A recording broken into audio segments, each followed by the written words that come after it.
जय श्री राम, जय श्री कृष्ण। हे दिव्य आत्मा, हे माँ, आज ईश्वर की विशेष कृपा आप पर और आपके गर्भ में पल रही उस पुण्य आत्मा पर हुई है, क्योंकि आज वो ज्ञान सुना जाने वाला है, वो अमृत वर्षा होने वाली है जो स्वयं भगवान श्री कृष्ण के श्रीमुख से निकली है। ये वो ज्ञान है जो आपके और आपके शिशु के जीवन को दिव्यता से भर देगा। हाँ माँ, इस बात को अपने हृदय में अंकित कर लीजिए। ये जो यात्रा है, ये 9 महीने का जो समय है, ये कोई साधारण प्रक्रिया नहीं है। ये एक पवित्र यज्ञ है, ये एक महान तपस्या है, जिसमें आप एक जीवन का नहीं, एक पूरी सृष्टि का सृजन कर रही हैं। और इस महायज्ञ में सबसे अधिक आवश्यकता है आत्मिक बल की, आध्यात्मिक शक्ति की। और श्रीमद् भगवद गीता का ये ज्ञान वही दिव्य शक्ति खोजने का एक अचूक मार्गदर्शन बनेगा। मन में ये विचार आ सकता है कि विषाद में, दुख में, निराशा में शक्ति कैसे मिल सकती है? माँ, यही तो गीता का सबसे बड़ा चमत्कार है।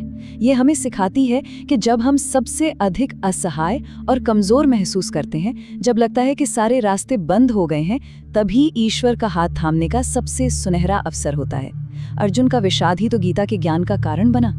तो आइए इस दिव्य यात्रा में हम साथ चलते हैं, और यदि ये ज्ञान आपके हृदय को स्पर्श करे तो इस दिव्य ज्ञान को फैलाने में हमारा माध्यम बने। इस वीडियो को लाइक करें, चैनल को सब्सक्राइब करें और इसे हर उस गर्भवती स्त्री तक पहुंचाकर प्रभु का आशीर्वाद प्राप्त करें जिसे इसकी सबसे अधिक आवश्यकता है। माँ, हमारा पहला खंड हमें यही सिखाता है कि जीवन के संघर्षों से घबराना नहीं है। हर जीवन, हर मन स्वयं में एक धर्म क्षेत्र है, एक कुरुक्षेत्र है, जहाँ निरंतर अधर्म पर धर्म की विजय प्राप्त करनी है।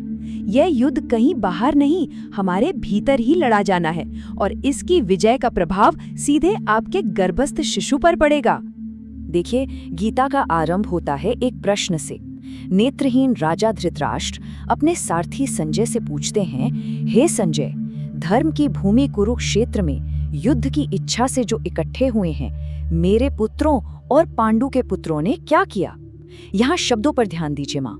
वो कहते हैं मामा का, अर्थात मेरे पुत्र, और फिर कहते हैं पांडवाश्चैव, अर्थात और पांडु के पुत्र। बस यहीं पर उनका मोह, उनका अंधापन प्रकट हो जाता है। उन्होंने एक ही परिवार को मेरे और पराये में बांट दिया। ये धृतराष्ट्र कोई और नहीं, बल्कि हमारा अपना ही मन है। वो मन जो आंखों से नहीं, बल्कि मोह और अज्ञानता से अंधा है, जो हर समय मेरा तेरा, अपना पराया के भेद में फंसा हुआ है, जो अपनी आसक्तियों के कारण, अपनी इच्छाओं के कारण सत्य को देख ही नहीं पाता। माँ, गर्भावस्था में इसी मोह से ऊपर उठना है और हर आत्मा में उस परमात्मा का ही अंश देखना है। तो अब समझिए कि ये कुरुक्षेत्र क्या है। आपका जीवन ही कुरुक्षेत्र है। आपके भीतर उठने वाली हर नकारात्मक सोच, हर डर, हर चिंता, हर शंका, ये 100 कौरवों की विशाल सेना है। और आपके भीतर की सकारात्मकता, आपका धैर्य, आपका विश्वास, आपकी करुणा, आपका प्रेम, ये पांडवों की छोटी सी सेना है। और हे माँ, ये जान लीजिए कि हर दिन, हर पल आपके मन के इस कुरुक्षेत्र में इन दोनों सेनाओं के बीच एक महासंग्राम चलता रहता है। इस युद्ध में अधर्म का प्रतीक है दुर्योधन। वो पांडवों की सेना को देखकर घबरा जाता है। उसके पास पांडवों से कहीं बड़ी सेना है, फिर भी वो अपने गुरु के पास जाकर अपनी ही सेना को अपर्याप्त कहता है। जानते हैं क्यों? क्योंकि अधर्म हमेशा भीतर से डरा हुआ होता है। ये अहंकार और भीतर छिपे डर का सबसे बड़ा लक्षण है। माँ, जब भी आपके मन में भविष्य को लेकर कोई चिंता आए, कोई डर आए, क्या मैं एक अच्छी माँ बन पाऊंगी, क्या सब ठीक से होगा, तो समझ जाइएगा कि ये आपके मन में उठ रहा दुर्योधन रूपी भय है। ये एक स्वाभाविक भाव है, पर इस पर विजय पानी है। तो अब जब ये डर की सेना सामने खड़ी हो गई है, तो इसका सामना कैसे करें? इसका सामना होगा सकारात्मकता के शंखनाद से। आइए अब देखते हैं कि कैसे हम अपने भीतर के डर के शोर पर अपने संकल्प की दिव्य ध्वनि से विजय प्राप्त कर सकते हैं। युद्ध के आरंभ में पहले कौरवों ने शंख बजाए। भीष्म पितामह, द्रोणाचार्य, सबने अपने अपने शंख बजाए, लेकिन उनकी ध्वनि में केवल अहंकार था, केवल युद्ध का कोलाहल था, एक शोर था। उसमें कोई दिव्य शक्ति नहीं थी, क्योंकि वो ध्वनि धर्म के पक्ष में नहीं थी। याद रखिए माँ, नकारात्मक विचारों का शोर हमेशा बहुत तेज होता है, पर उसमें कोई शक्ति नहीं होती। और इसके ठीक विपरीत, जब पांडवों ने शंख बजाए तो वो केवल ध्वनि नहीं थी, वो एक दिव्य नाद था जिसने आकाश और पृथ्वी को गुंजा दिया। उस ध्वनि ने कौरवों के हृदय विदीर्ण कर दिए, उनके हौसले पस्त कर दिए। जानते हैं क्यों? क्योंकि उनके साथ स्वयं भगवान श्री कृष्ण थे। हे माँ, ये स्मरण रखिएगा, सत्य की आवाज, आपके विश्वास की आवाज भले ही धीमी हो, पर वो संपूर्ण ब्रह्मांड को हिलाने की शक्ति रखती है। और इस दिव्य ध्वनि का आरंभ किसने किया? स्वयं भगवान ने। पांचजन्यम ऋषिकेशो, सबसे पहले ऋषिकेश अर्थात इंद्रियों के स्वामी श्री कृष्ण ने अपना पांचजन्य शंख बजाया। उसके बाद अर्जुन ने देवदत्त और भीम ने पौंड्र नामक महाशंख बजाया। इसका एक बहुत गहरा अर्थ है माँ। इसका अर्थ ये है कि जब जीवन में किसी भी शुभ कार्य का, किसी भी संकल्प का आरंभ ईश्वर के नाम से होता है तो विजय सुनिश्चित हो जाती है। यहाँ श्री कृष्ण के लिए एक बहुत सुंदर शब्द का प्रयोग हुआ है, ऋषिकेश। ऋषिकेश का अर्थ है जो ऋषिक यानी इंद्रियों के ईश यानी स्वामी है। हमारी पांचों इंद्रियां, आंख, कान, नाक, जीभ, त्वचा, ये हमें दिन रात बाहर की ओर भटकाती है। लेकिन जब हमारा संकल्प, हमारी चेतना इंद्रियों के स्वामी श्री कृष्ण के साथ जुड़ जाती है तो हमारे हर शब्द में, हमारे हर कर्म में एक दिव्य शक्ति आ जाती है। एक माँ का संकल्प ही तो उसके शिशु का भविष्य गढ़ता है। युद्ध का शंखनाद हो चुका है। धर्म और अधर्म की सेनाएं आमने सामने हैं। अब बारी है चुनौतियों का सामना करने की। और गीता हमें सिखाती है कि किसी भी समस्या से भागना कभी कोई समाधान नहीं होता। समाधान का पहला और सबसे साहसी कदम है समस्या को, अपनी चुनौती को साहस के साथ देखना, उसका निरीक्षण करना, ठीक वैसे ही जैसे अर्जुन ने किया। अर्जुन श्री कृष्ण से कहते हैं, हे अच्युत, मेरे रथ को दोनों सेनाओं के बीच में खड़ा कीजिए। देखिए अर्जुन का साहस, वो युद्ध से डरकर भाग नहीं रहे, वो कायर नहीं है। वो तो ये देखना चाहते हैं कि अधर्म के पक्ष में कौन कौन खड़े हैं, मुझे किन किन वृत्तियों से, किन किन लोगों से युद्ध करना है। माँ, ये आत्म साक्षात्कार की ओर पहला और सबसे साहसी कदम है। अपनी कमजोरियों को स्वीकार करना ही सबसे बड़ी शक्ति है। लेकिन जैसे ही श्री कृष्ण रथ को दोनों सेनाओं के बीच में ठीक भीष्म पितामह और गुरु द्रोणाचार्य के सामने खड़ा करते हैं, अर्जुन का पूरा मनोविज्ञान बदल जाता है। जब तक वो दूर से देख रहे थे, सामने केवल एक शत्रु सेना थी, पर जैसे ही उन्होंने पास जाकर चेहरे देखे तो उन्हें शत्रु नहीं, अपने प्रियजन दिखे। उन्हें अपने दादा, अपने गुरु, अपने भाई बंधु नजर आए। और बस यहीं से मोह का, आसक्ति का जन्म हुआ।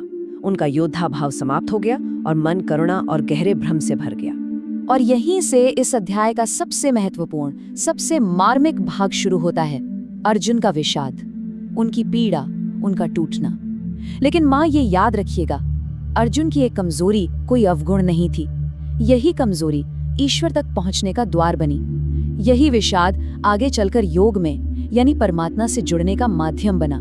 अपनों को सामने देखकर अर्जुन की क्या दशा हुई, उससे अपने हृदय से महसूस कीजिए। वो कहते हैं, हे कृष्ण, मेरे अंग शिथिल हो रहे हैं, मेरा मुंह सूख रहा है, मेरे शरीर में कंपन हो रहा है और मेरे रोंगटे खड़े हो रहे हैं। मेरे हाथ से मेरा गांडीव धनुष छूटकर गिर रहा है। ये एक महान योद्धा के एंजाइटी अटैक के लक्षण हैं। उनका शरीर और मन दोनों ने जैसे जवाब दे दिया था।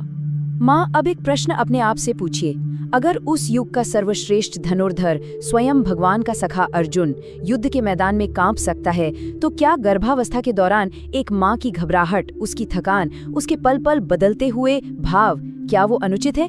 बिल्कुल नहीं। हार्मोन्स के कारण शरीर में हो रहे बदलाव, आने वाले भविष्य की चिंता, ये सब बहुत स्वाभाविक है। इसे स्वीकार करें। ये कोई कमजोरी नहीं, बल्कि एक मानवीय अनुभव है। और यही विषाद, यही पीड़ा जीवात्मा को परमात्मा के और करीब ले जाती है। जब मन मोह में फंसता है तो वो अपने अधर्म को, अपने कर्तव्य से भागने को सही ठहराने के लिए बड़े बड़े ज्ञानी जैसे तर्क करता है। अर्जुन भी यही करते हैं। वो कहते हैं, मैं अपनों को मारकर राज सुख नहीं चाहता, इससे तो हमारे कुल का ही नाश हो जाएगा, हमें तो पाप लगेगा। ये सब बातें सुनने में कितनी अच्छी लगती हैं, कितनी धर्म की बातें लगती हैं, पर ये धर्म नहीं, ये केवल मोह की भाषा है।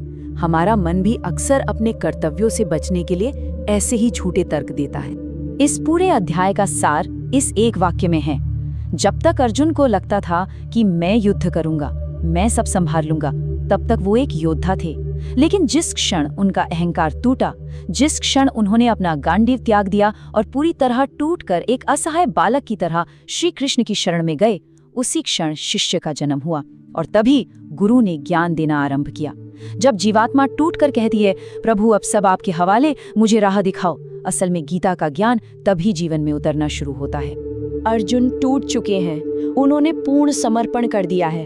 अब बारी है श्री कृष्ण के आश्वासन की, अब बारी है उन अमृत वचनों की जो न केवल अर्जुन के लिए हैं, बल्कि आपके लिए और गर्भ में पल रहे उस दिव्य शिशु के लिए भी हैं। ये आशा और प्रेम का खंड है। तो हे माँ, इस पहले अध्याय से कौन से अमृत बिंदु हमें अपने जीवन में धारण करने हैं? पहला, जीवन एक कुरुक्षेत्र है, इसमें चुनौतियां आएंगी पर हमें डरना नहीं है। दूसरा, ये अटूट विश्वास रखें कि आपके जीवन रथ की बागडोर स्वयं श्री कृष्ण के हाथों में है और वो कभी आपको और आपके शिष्य को गिरने नहीं देंगे। तीसरा, अर्जुन की तरह अपनी कमजोरियों, अपनी चिंताओं को पहचानें और स्वीकार करें, क्योंकि उन्हें स्वीकार करके ही आत्मा उनसे ऊपर उठ सकती है। और चौथा और सबसे महत्वपूर्ण, आपकी घबराहट और आपका विषाद व्यर्थ नहीं जाएगा। यही वो अवस्था है जो जीवात्मा को ईश्वर से जोड़ती है, यही उसका योग बनता है। इस दिव्य ज्ञान को अपने हृदय में धारण करें माँ। आपके गर्भ में जो आत्मा पल रही है वो आपकी हर भाव को, हर विचार को, हर क्षण ग्रहण कर रही है। हमारा हृदय से यही आशीर्वाद है, यही प्रार्थना है कि आने वाला शिशु अर्जुन जैसा वीर, धर्मपरायण और साहसी बने और उसे जीवन भर श्री कृष्ण जैसे गुरु का ज्ञान और मार्गदर्शन प्राप्त हो। वो तेजस्वी और यशस्वी हो। इसी तरह के अन्य वीडियो के लिए वीडियो को लाइक करें, चैनल को सब्सक्राइब करें और कमेंट बॉक्स में जय श्री राम लिखें। प्रभु आपका कल्याण करेंगे।